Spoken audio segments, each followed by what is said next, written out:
Ms. Gray Jackson is back among us, so we're ready to get started. This is kind of a special meeting of the Ad Hoc Committee on Alcohol and Drug Abuse. We called this meeting in order to address the proposed alcohol tax. It's a public meeting, so we'll go around and make introductions and begin with Peter Wheeler. Dennis Whitler, Ms. Attorney. Julia Tucker, Assembly Council. Bernie Hall. Amy Denbosco. Bill Evans. Tim Steele. Bobby Gray Jackson. Dick Traney. And our agenda today is fairly flexible. The chair of the assembly asked 3 different committees to take a look at the proposed tax and say what they're going to say on it. So to start things off, we're going to have Ernie Hall is going to address the tax. Ernie? Thank you, Bill. I don't know how it is that I manage to get myself in crosshairs on a constant, regular basis, but It's a talent. it's a challenge. But I really appreciate the chance to sit down and have this conversation with you. I regret that I wasn't able to make it to your committee, Ms. Gray Jackson, but today my wife had her knee replaced, so it was pretty important that I get her to the hospital. At that one. So hopefully by the time I get done, I'm not going to answer everybody's questions. I don't anticipate that I can even do that. But what I do hope that I can get you all to understand is we're dealing with an epidemic in our community, and we've got to come up with some kind of solution for this.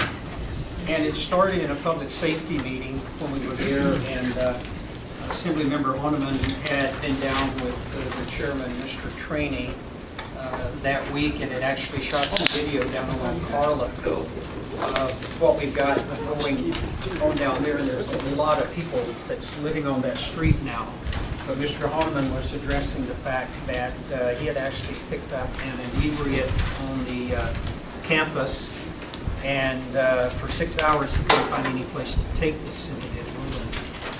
Basically, the individual sobered up in the time that Mr. Horniman was trying to find a location to put him. And he asked the police chief who was in attendance at that meeting, what are you going to do about this?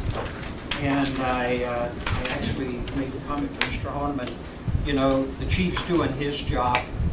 We're the ones that have got to figure out what we're going to do about this. And we've done a tremendous amount of time in this community. I have no idea if anyone has any comprehension of the hours that have gone into studying this problem, inebriates and homelessness. I know that during Mayor Sullivan's first 2 years, he had an individual dealing specifically with that, who we ended up recruiting to become our municipal ombudsman. But he was the homeless coordinator, and I'll be looking to Daryl for a lot of help in regards to information and what have you on this. But a couple of days later, I had the realization that Mr. Traney has, for a number of years, discussed a alcohol tax in Anchorage. And he had shared with me a little bit of interest in it, but I didn't have a great deal of interest at the time because I think I perceived what everybody perceives of this is it's a way to do an end run around a tax cap and get more funding for general government. So I had a conversation with Mr. Traney, and I said, I really want to find out if we have the ability to do this above the tax cap. And everybody understand, this is a big deal, what we're talking about here. It's a charter change. But I think this is a big enough issue that the community needs to have the discussion and have the opportunity to vote on it. But it is a big deal. So I asked him if we had the ability to do it above the cap, and if we could use this revenue stream to do revenue bonds to actually build facilities and use it to pay for programs. So this is about housing and treatment, because what we're doing now, the cost to the taxpayers here in Anchorage is staggering. I can't even tell you the percentage of time that our police and fire spend, but I do know that at our downtown fire station, Nobody volunteers to work in that fire station. They have to be assigned because it's a quite unpleasant job. But the reality is, this has moved beyond downtown. I've got community councils that are asking me to approach Park and Rec and have benches removed from their parks. I've been asked to have decks removed from their parks because of the fact that it's becoming a gathering point and they can't go in and enjoy them. We've got across the alley or a walkway in downtown Anchorage that's been closed off on both ends. And I don't know about you guys, but I'm getting tired of going in buildings and having the restrooms locked. At my age, that's a big deal. And it's to the point to where in most of the businesses downtown, and it's moving out of this area, they're locking the restrooms up. It's just becoming a real challenge. What this tax would generate, and Mr. Trainee has referred this to a number of committees. We don't know the percentage that's in there. The Budget and Finance Committee has got some projections from the Revenue Department about what 2, 4, 6, 8, or 10% would generate in revenue. But what we know for a fact, it's a large percentage of all the calls that are dealt with are caused by about 300 chronics that just keep repeating through it. The compulsory drinking resulting in man down, police or fire.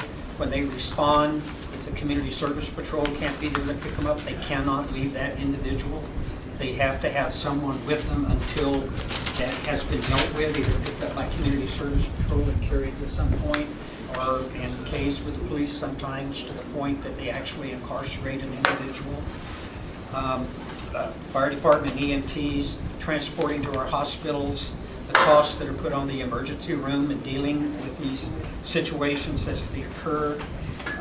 City, we're spending right at $2 million a year to transport individuals, and we're putting them into that 12-hour cycle.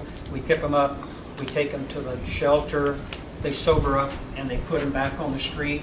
So we pick them up the next night and repeat it 7 days a week. It's a constant. Ms. Dembowski this last year actually came in with an amendment to our budget. We only had one van that was doing the cycle. We added another van, so we've got 24/7 coverage. But the one thing that we do know is that sometimes during that period, the facility actually gets full and they have no place to put these individuals. And when they don't, they won't pick them up. So we've got the cost of the Beans Cafe. It's interesting, you know, we have a number of people that, one thing I get a lot of from people as I'm talking about is, look, we've got a lot of nonprofits that have got money. They're kind of the group that should probably be dealing with this. And I will tell you, they don't have enough money to do it. What they do have, they fight tooth and nail to get. I have no idea where we would be as a community if we didn't have them out there doing this. But it's a cycle that we've got to break, and it's going to take some money to do that. We've got the information. We haven't cleaned that out yet, but before this becomes before the body, there will be a percentage filled in that will say this is the amount that we're proposing to tax, and we will know the amount of revenue that it can generate.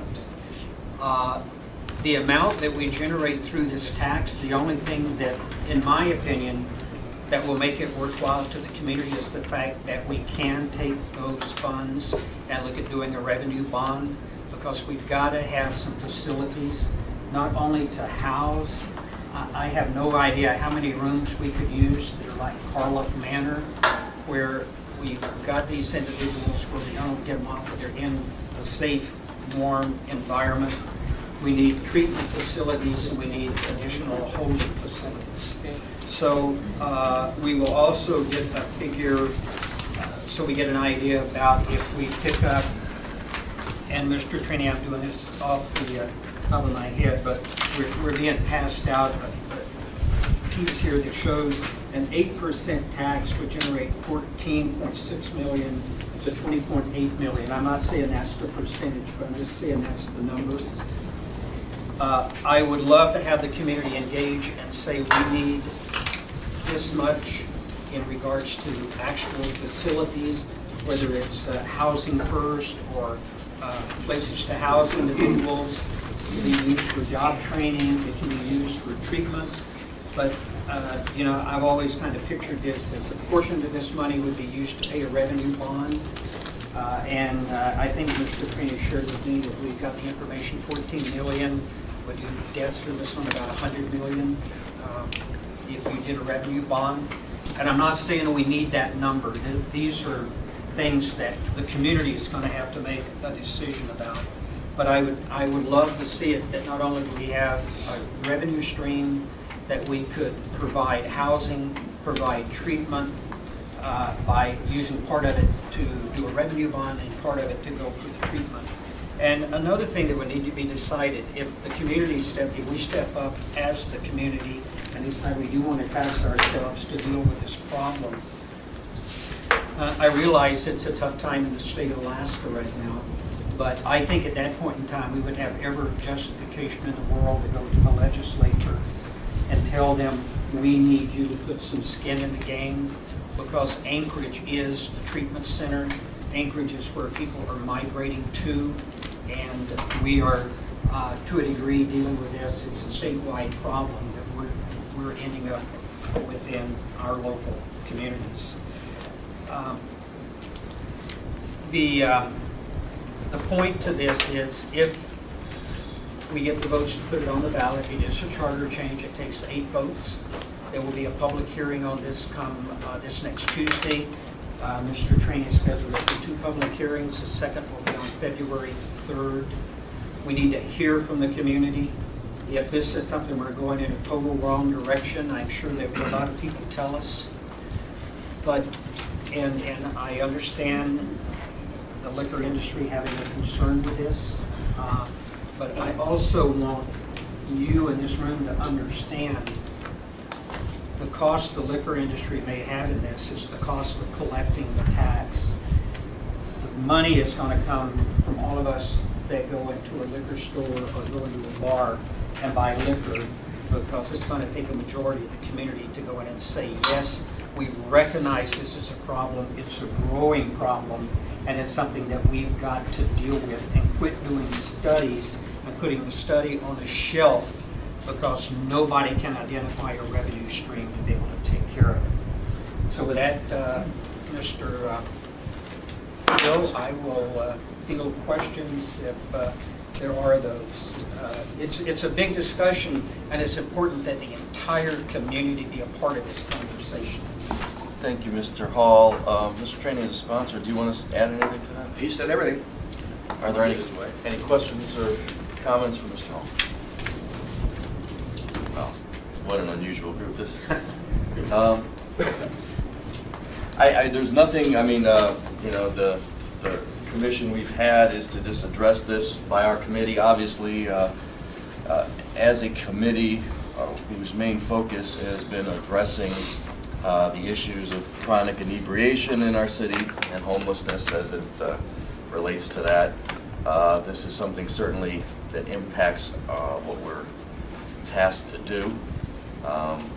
I don't know, for those who, and there's a lot of folks here that have been regular members of our committee, we are still in the process of understanding the problem. I know it's been studied to death for years and years and years, and I think you have to make a fine distinction between just homelessness and also the chronic inebriates, because it's, although they overlap, it's not exactly the same population.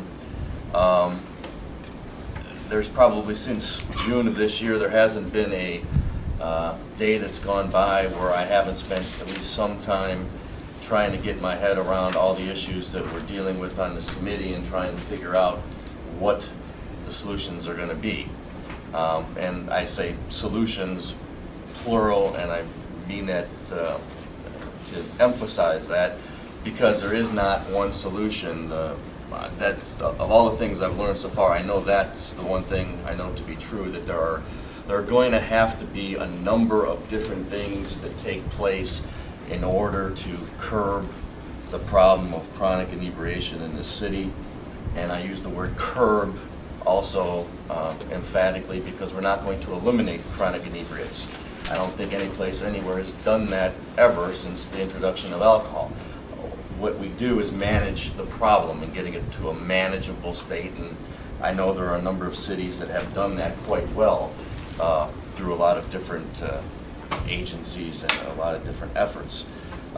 So my feeling is that at the end of our committee, my plan was to have a document, a blueprint, a white paper, call it what you will, that takes into account all that we've learned, all the various natures of the problem and the possible solutions, puts it together and proposes to the Assembly a sort of working plan for those solutions that we think best to address the problem. And some of those are going to be it's clear that we have a shortage of treatment of options available. It's pretty clear to me that we have a shortage of detox beds. It's pretty clear to me that we have a shortage of housing first options. It's also very clear to me that we have problems with statutes as far as involuntary commitment, and we're going to hear more about those things. It's also obvious to me that we've had a reduction in our police CAP unit, which is the unit that kind of works through the downtown and the other districts, kind of emphasizing its efforts on this chronic inebriate problem. There are a whole, I call them, some are carrots, some are sticks, to put it bluntly, that we're going to have to put into place in order to curb this problem. That being said, some of those are going to cost money, and that money is going to have to come from somewhere, and I'm very well aware of that. And I guess just to let the cat out of the bag, I don't favor this tax, and I'm not going to support it. And the reasons are both political and substantive. On the political side, I just can't agree with the fact that the approach we take to this, and everybody knows that the charter requires a 60% vote in order to get a sales tax approved. And that was, the collective wisdom of the folks when they put that in the charter, that they didn't want the city to pass a sales tax on just a mere majority. They thought it was important enough that you have to have a supermajority of 60% vote, which is hard to do, especially to raise a tax. The mechanism that's being proposed here was the same mechanism that was used in the Denina Center, where basically we vote twice. We vote to do the tax, and we also vote at the same time to make the charter change to allow this as an exception to that. And by doing it, you only need a 50% vote of both of those. So the same people voting for the alcohol tax can vote for the charter change, and you get it by without having a 60% vote. And even if I supported in substance the tax, even if I said we need this money for this problem, I would still be opposed to using that mechanism, because I find it to be, I think that's the type of thing that makes people cynical about politics, because it's kind of gimmicky. I appreciate the effort that goes into it, because I think up here we think that there's no way we're going to get a 60% vote on a tax, so we have to do something else. That may be the case, but I think it's worse off doing this and getting a large amount of people to say, yeah, well, politicians, they just rig the rules and they get what they want. And I think in the long run that's much worse than not getting this tax passed in this manner. Those are the political reasons. And plus it's above the tax cap. And I think that I wasn't a big believer in tax caps initially when I moved here, but I've since come to love them, because I don't think, as much as politicians should have the ability, I don't think we have the ability to really control ourselves when it comes to spending other people's money, and a tax cap does that. So I'm opposed to things going above the tax cap on purpose, unless it's an emergency and unless the people vote by that 60% margin to say, yeah, this is important enough that we're going to do that. Now, substantively, you may be surprised that I'm, not in favor of this. While I recognize we do need money for things, and I'm sure at the end of this committee process, I'm going to be supporting solutions that are going to cost money, solutions that involve housing first and involve detox treatment and other issues. The last I looked at, we took in from all sources of tax revenue, and I think it was 2013 is the last year I had the full numbers for. I think the number, not counting the school district taxes, just the general fund taxes for the city of Anchorage, was about $393 million. It's a lot of money. This tax at the 8% level that was kicked around raises $14 million more. If we cannot solve this problem or curb this problem with the $393 million we take in already, I don't have any confidence that $14 million more is going to make that much difference. The problem is that we just have to, it's a priority problem. We just had a work session a little while ago where we're talking about giving tax exemptions for charter schools. And that's a great idea because I support charter schools. I think they're a nice alternative to the regular ASD model. And I would like to help them out. But when we give a tax exemption to charter schools, that's another, how it was calculated a few years down the road, it'll be another $300,000 a year that doesn't get collected in taxes. And that's a policy decision. So we're saying we're going to take away that $300,000, which we could have used for this problem. And the Budget Advisory Commission last week, you may have seen, published its findings. It looked at all the exemptions we have in the tax code for all the properties in Anchorage. And it's in the millions and millions every year that we exempt people from taxes. And all for some good, and I may agree with every one of them, the senior exemption and the disabled veteran exemption. I'm not saying those are bad things, I'm just saying they're policy decisions that we as a community make. And the reason we haven't solved and haven't curbed this problem yet is not for lack of money, it's for lack of prioritizing where that money goes. Until we do that, and there are a number of ways that we have to get the community involved behind this project, and in my wildest dreams, I somehow envision that this committee that we're on, at the end of the day, is going to come up with a plan that we can put out there to the community and explain it and sell them on why these steps have to be handled. The other thing I don't like, I'll kind of list of things I don't like, is the fact that this is an alcohol tax. I think this is a community problem. I mean, it's a problem of mostly 300 individuals who are chronic inebriates or, for a myriad of reasons are living in a state of what seems like utter misery to me and causing misery around them. So we have these 300 hardcore chronic inebriates we're trying to deal with in the city of 300,000 people.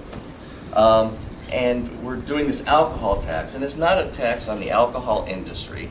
They're not the ones, they're just passing this tax along. There may be some collection issues involved, but it's basically we're saying that the people who drink alcohol responsibly, like myself, most times, have to pay for this problem, when this is really a community problem. And I would rather get the entire community to buy into the solution. And just instead of saying, it's this, it's a vice, it's a sin tax, we're going to get these people to fix it. It may be a little idealistic, but that's my position. Hopefully that'll spur some more comments. Mr. Steele, Okay. once again, okay. Not based upon that, but I think it's important to point out there's also some other resources and plans in the works. The Fairview Community Council has come up with a group action plan, if you will, to try to address it. And we're kind of thinking along similar lines, I believe, but they have a little bit of money. And so that's good. That's a community-driven plan as well. I don't like single-purpose taxes, but you have to get the revenue from somewhere. And so the question is where, and I know that Mr. Evans believes what he said, but he hasn't come up with that list of priorities as to where we're going to get the necessary funds if we don't get it from this source. What are those priorities? Because everybody's a priority. But this issue must be addressed. It's getting way out of control in terms of its impacts. We're paying for it right now through police budget, fire budget, safety patrol budget, just tons of ways that we're paying for it. It's a huge issue that we need to deal with. This is one way. It's also going to be submitted to the voters to be voted upon. I understand you're concerned about the 50% plus one and the tax cap and all the other efforts. The tax cap is not where it was if we'd attached to the cap all the time, and that would be there and this would be used. But the thing in the property tax system is the residential homeowners are paying the most of the freight in terms of all the services. And so maybe we need to look at that too. I think there are some problems in there. But this is a particular issue that's got to be dealt with. It's got to be dealt with soon. And so, this is one way. And, we'll see how it moves. Mr. Hall and then Mr. Train. Yeah. The one thing that I would point out, I would tell you, I don't disagree with anything that Mr. Evans has said. And if there's somebody that's got a solution for this under our current revenue stream, I'm all for it. But we got to quit talking about it and doing it. This is just out of control. It's going to get worse. It's not going to get better. They had the foresight when they wrote the city charter to allow for this type of a thing to happen. In my own opinion, this is a much bigger priority than a convention center would be to me. If I had to make a decision between what I've got to deal with in my community today, and if I had to choose between the two, I'd absolutely say we've got to do this. 2 years was spent, first 2 years of the mayor's term, tremendous amount of time put into it. Same thing, we got to the end, and I have no doubt you're going to get to the end. But I don't know who's going to make that decision about we're going to take X amount of dollars of what we've currently got, and we're going to go and dedicate that. And that's the difference in what we're talking about here. The way this is being proposed, it's going to be dedicated. It can only be used for this issue and this issue alone. And if there's been an emergency, it's now. I'm to the point that every community council I go to, my last community council, we spent 45 minutes talking about inebriates and tents, and you got to get them moved, call the police, tell them to get out there. Statistically, the chief says that every officer on any shifts deals with about 6 incidents of dealing with inebriates or something to do with alcoholism. Mr. Evans, if there's a way that we can come up with our current budget without having to tax an extra nickel, I'm there with you. I mean, I want to do it, but I'm going to tell you, we've been talking about this big time for 10 years. Tremendous amount of time has gone into it. It's time we got to do something.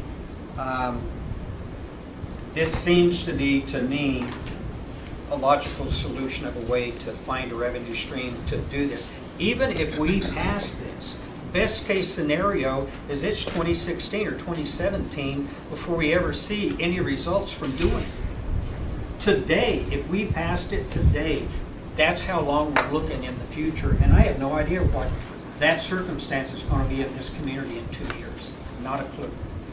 And with that, I'm not going to make another comment. You can make as many comments as you want, Mr. Hall. Mr. Trainee? I've been attending some of your meetings, your group, and they've got some good points to bring forward, but it all takes money to make it happen. Our current budget does not allow for it. When we talk about the tax cap, as if it was part of the charter we put the town together, it wasn't. It was adopted in 1983 by 57.4%. Had we had them go to 60%, it wouldn't even be the law today. But they got it past 57.4%. This gives us a vehicle to deal with the problem of the inebriates and the chronic homeless neighbors. We need to take this because this problem's not going away. There's not a single member here that doesn't get a call. Maybe you don't, Amy, and Igor, but you yet, because I've told before you guys don't have this problem. Actually, that's not true anymore. Good, not true anymore. That's good. I'm glad it got there. Oh, thanks.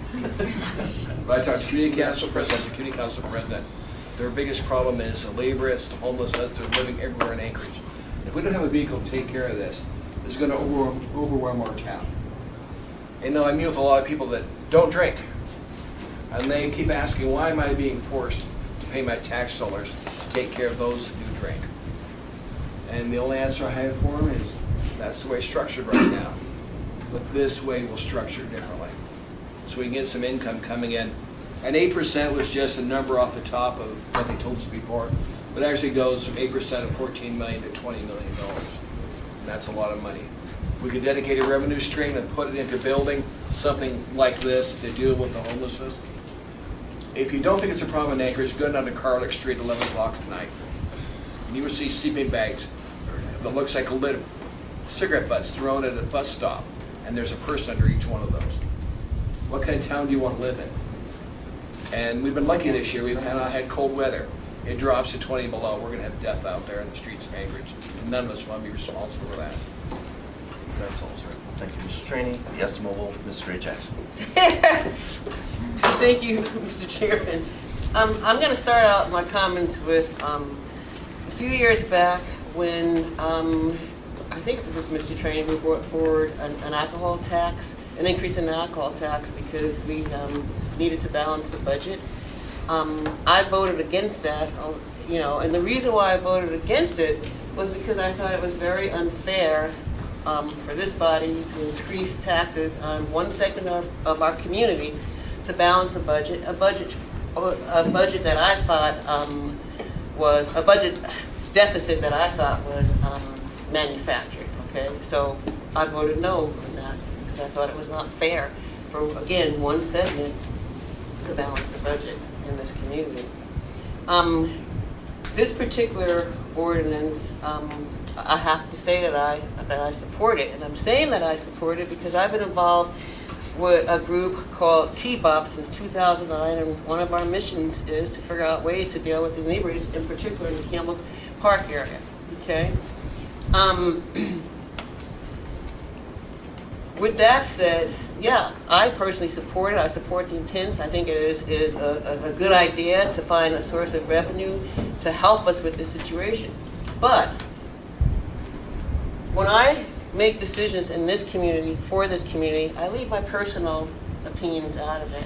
And though I personally support it, and I do, I never make a decision on how I'm going to vote on anything until I listen to the community and hear both sides. And that's the point that I want to make. Yes, I support it, but I want to hear from our community before I make a decision on how to vote. There was only one time in this community that I knew exactly how I was going to vote before I voted, and it was when it came to equal rights, because there is no compromise when it comes to equal rights as far as I'm concerned. Thank you, Mr. Chairman. Thank you, Mrs. Gray Jackson. Bill, You said you were done.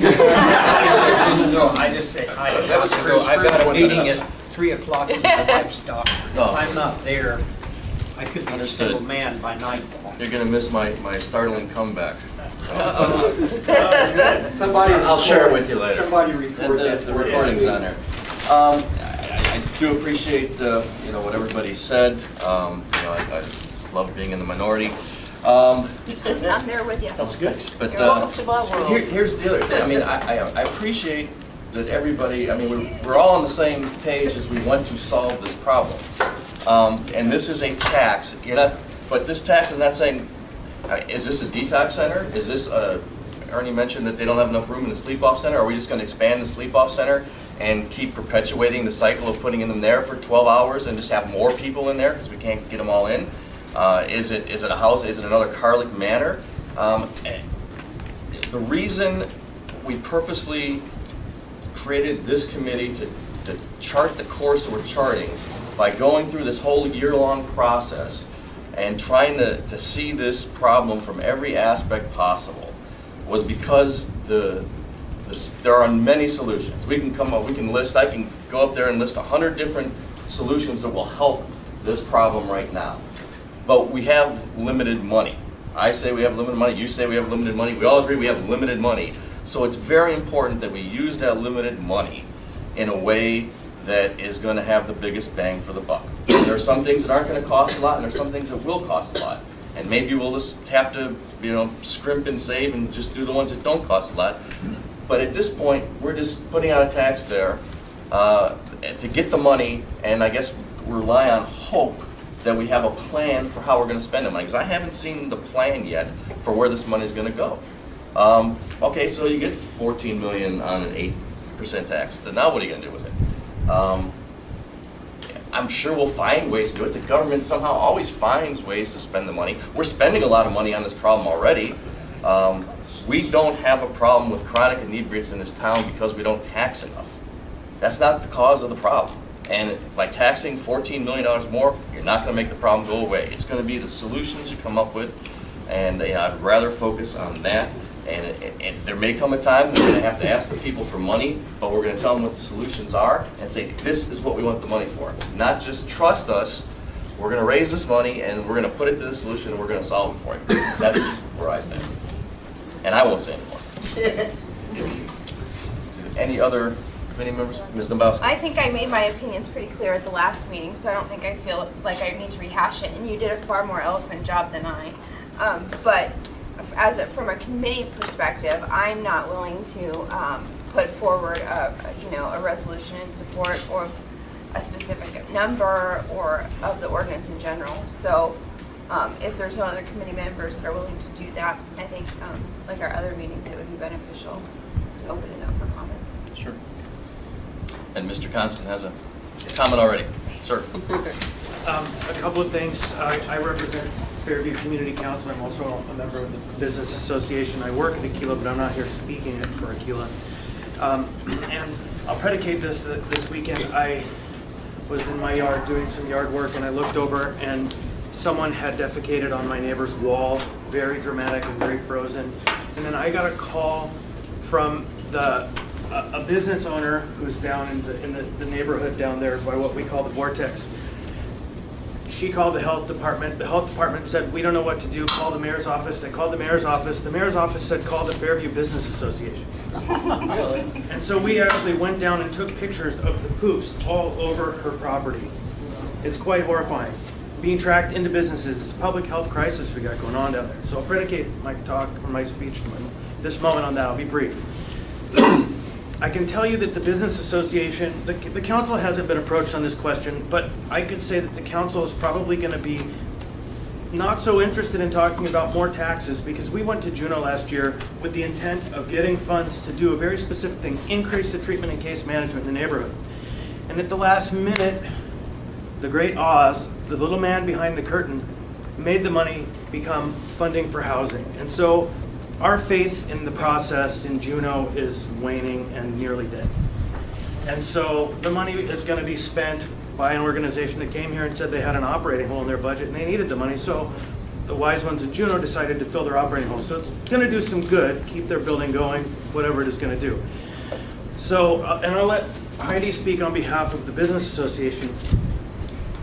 But there's another vehicle available for us, and it's kind of very good timing. You were discussing the cannabis regulation and all of that, and there's the issue of taxation. And we all know that in Juneau there are some very interesting rules on taxes.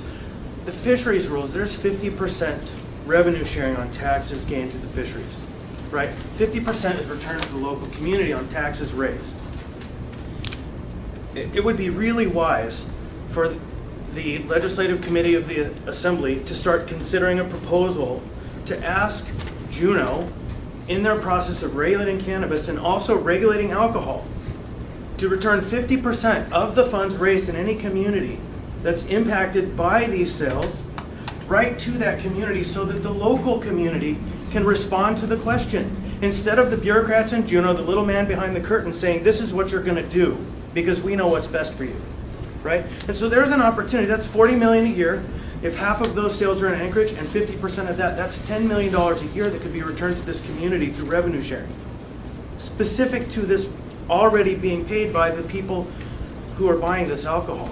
And so it's a nice question, and it's interesting to consider what could be done with this money through a new tax. But I would suggest also at the same time looking at another solution, and that would be asking Juneau. I think you'd have a field of lobbyists from every community across the state, the AML, everyone with you, if you took that charge up.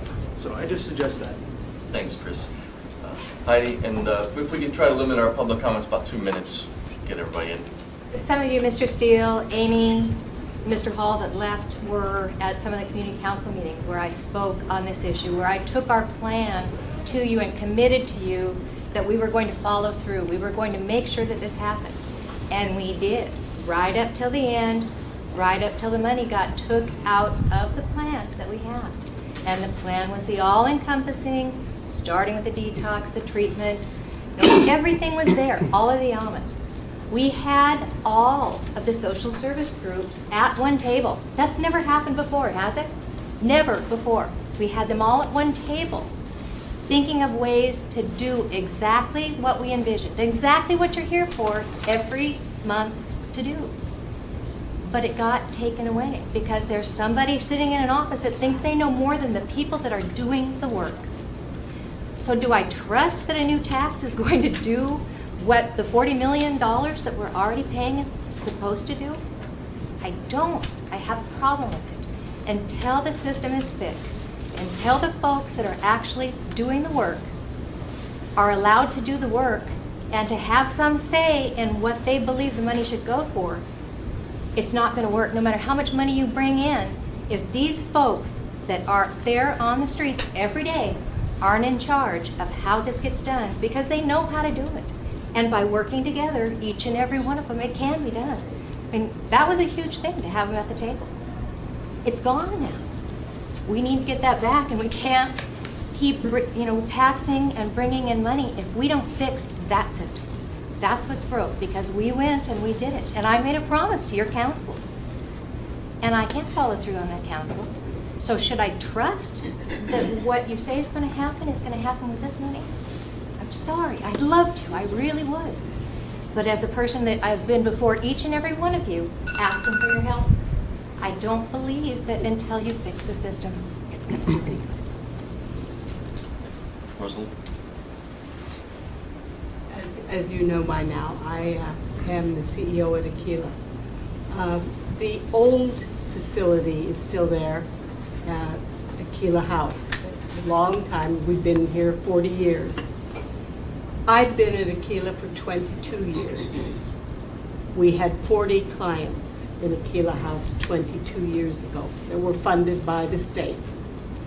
We have 18 this year. We have been told to anticipate a significant cut because of what's going on. Now, could we do more treatment? I hear detox, and yes, detox is important. I told you last time we were here, we have 12 detox beds in this community. There are 24 in Fairbanks. That makes no sense, but that's the way it is. The city doesn't pay for detox. It comes from the state. So if the state cuts the funds, the detox to this community gets cut. I checked what my budget looks like for Aquila House. And I say Aquila House because substance use treatment is predicated on a physician survey that is a 4-point. And the guidelines for it's called the American Society of Addiction Medicine. The level 4 in that says immediately hospitalized. We don't admit anyone to Aquila who is not a 3.5 on that 4-point scale. So they are severely addicted. There was a point at which we took some people in who were the public inebriates here in the community at the behest of the community, of the city, and they paid us. Those people weren't even eligible for treatment because they were too deranged and brain damaged at that point to do it. Our job was to get them associating with some people who were a little better shape than they were and see if we could get them so they could wander around freely and not kill themselves. That was a fairly good program because then we were able to shift them out into other treatment programs. It went away. That was federal money that the city had gotten. I'm sort of with Heidi. Years ago, I worked on something called the dime a drink law that was passed by the state. It went to general fund, and because they had other needs for it, that dime a drink that was sold as we're going to address the alcohol problems really never materialized. It has stayed there.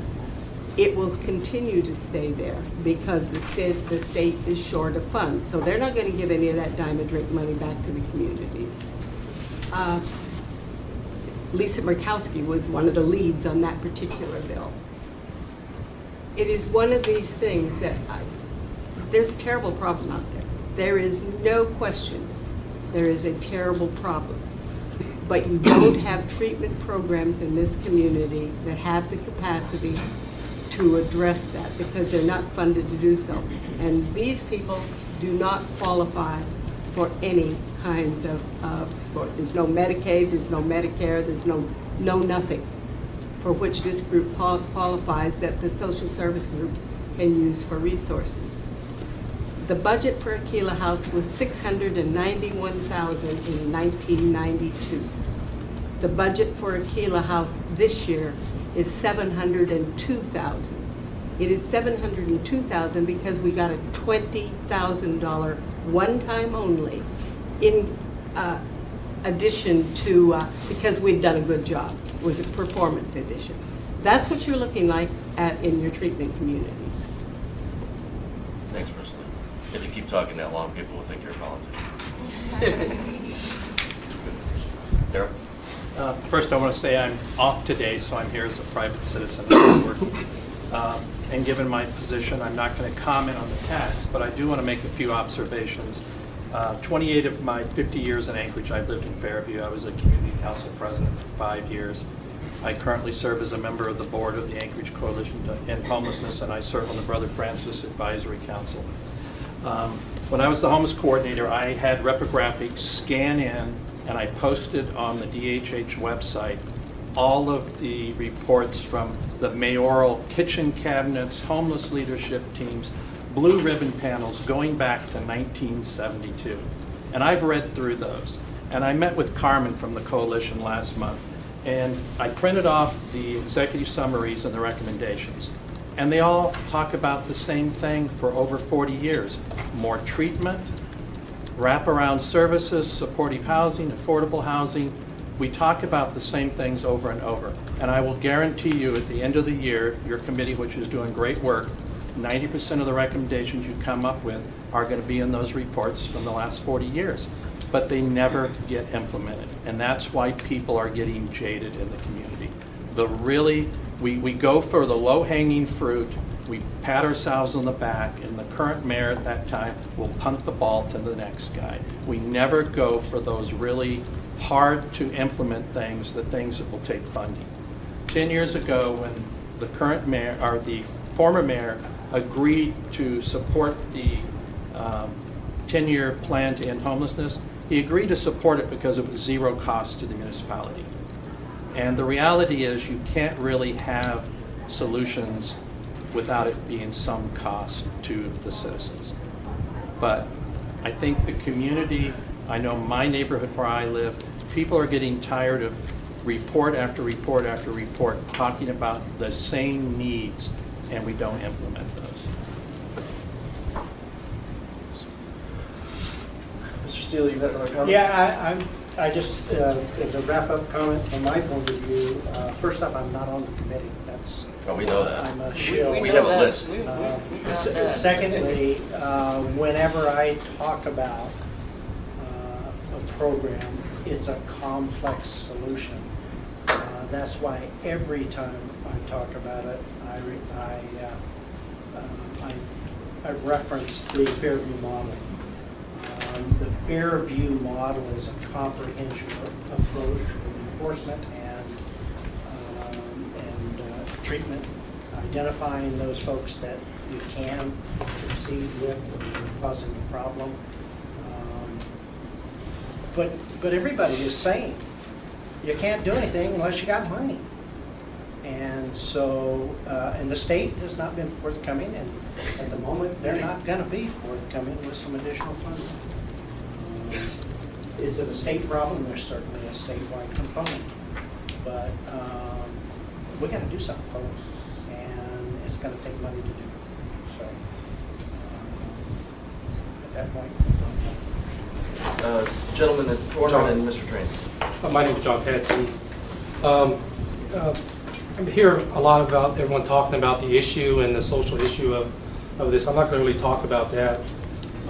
Some issue with some folks is the way that the ordinance is being proposed, and with dropping the required 60% and this being over the tax cap.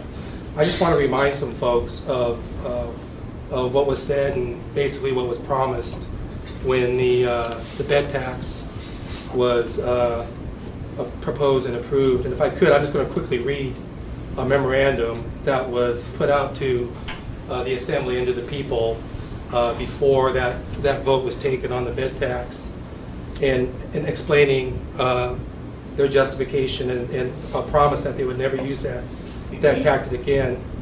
And offering the tax, here's the memorandum, and offering the tax to the Assembly and to the voters for approval, it is our intent to retain and respect the historic commitment made by Anchorage voters in 1997 to impose a 60% supermajority requirement for approval of general sales tax propositions within the municipality. And then it goes on to say, the proposed amendment leaves a fundamental policy approved by the voters in 1997 governing levy of additional sales taxes undisturbed, and by no means is to be construed as opening the door to additional sales taxes on other goods and commodities except as otherwise allowed under the charter. Submitted by Mark Begich and Assemblyman at that time, Dick Trainey. So when I hear things around about, we talk about this for 40 years and the same thing happens, and when I hear Heidi saying things like, you know, we've done this before, and there's a reason why people are jaded that we don't believe what's going to happen, because promises get made and then they get taken away. So who's to say that this promise can be kept? And I'm sure everyone's sincere. I'm not calling anybody a liar. But I just want to say that is why people are skeptical of this. A lot of people are going to say that this is the first step into opening a general sales tax, because now we're setting a precedent. And there's also a lot of folks out there that think that this tactic that has worked before in the past isn't even legal. And if it is legal, then what's the point of having a 60% majority sales tax charter if it can just, every time somebody wants a tax, they can just, at the same time they put it to the voters, they lower the threshold to 50%. It just seems silly to me that we can do that every time a big issue comes up and we want to tax the people. So I would ask, is this even legal to do? And what about that promise made to the people back in 2005? Can't answer your legal question right now, though I have it on good authority that the system proposed is legal to do. Mr. Trainey, you want to have the final comment? Just Mr. Wheeler wrote it. I assume it's legal. He's a well-paid attorney and usually wins in most cases. It's legal. It may not be what you like, but it is legal. There might be disagreement. Now to my friends that go down to Juneau and got that money. That's the problem when you go to Disneyland South. You've got no promise when the name is signed where the money's going. This, we're dedicating to Fun Street. And it's easier to get a hold of us. You can catch us at Cars, you can catch us at Walmart, you can catch us anywhere. You can't do that to people in Juneau. Once they head down there for a 90-day session, you'll never see them again. As you find out with your $4 million, who knows who's getting that money? It's not going to be the Fairview people who should be getting this money. With us, you can keep us accountable because you can come to every Senate meeting. Under persons to be heard are item 17 on the agenda. If we're not spending the money you want the way you want us to spend it, come and talk to us about it. That's why we're there. You can catch But me we- at Costco. But nonetheless, what we're talking about is that somebody submitted this to the voters. Then it's up to you guys. Like I said, we know what the problem is out there, and when the year happens, or whenever you're done with this wonderful study, it's going to require money. And you really think Juneau, that's living on $42 a barrel oil right now, is going to have any more money in a year from now than they are now? I don't think so. You heard the governor last night. This is a minor cut compared to the hammer that's going to fall next year. If we don't start taxing ourselves, we can't count on Juneau to take care of us. Sorry. It's 30 seconds for Sylvia and 30 seconds for Kenny, and then we're done. I just need to, I understand Mr. Wheeler that, of course, it's a legal document. However, Mr. Trainey, you did sign this particular paper that, you know, we have as a promise to us that will only happen one time. As a politician, making a promise like that in writing, and now you're going back on what you promised back in 2005, it just doesn't concise with me. I'm sorry, I respect each one of you, but this just doesn't cut it. Sorry, Sylvia, this is 2015 and things have changed significantly. I I hear from your hear that industry all all the the time. We need more police officers downtown. We need more police officers downtown. We don't have the money to provide those to you. Thank you. Kenny, last word. Yeah, thank you. I'm on the Coalition to End Homelessness, and we just formed an ad hoc committee this last week, or 2 weeks ago, which is to be responsible for those on Carlick Street between 3rd and 4th.